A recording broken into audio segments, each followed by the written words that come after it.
I'm a hopeless romantic, and when I realized that Valentine's Day is right around the corner, I decided we weren't having breakfast today and instead I'd make a little brunch spread with all of Lucky's favorite things. Since he doesn't eat fruit but loves his citrus, I made a little citrus plate and moved on to making some pretzel bagels. Once the dough came together, I kneaded it for about 8 to 10 minutes. Let that rise for about 2 hours while I got started on some flatbreads. I made these to go with my shakshuka. Once my dough came together, I let that rest for about 30 minutes before rolling it out, transferring it to a hot pan, letting it puff up, and then keeping it warm in a tea towel. I set those aside and started all of my prep work for my shakshuka by dicing up some onion, bell pepper, sauteing that with some spices and tomato paste, and then adding in my tomatoes.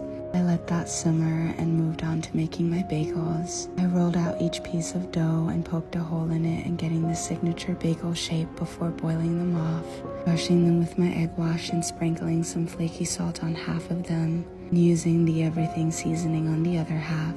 I baked them for about 15 minutes, and while they were in the oven, I started on my crepes. We always need something sweet to go with brunch, so I made some lemon crepes, sprinkled them with some sugar, a lot of lemon, and repeated that with all of them before setting them aside.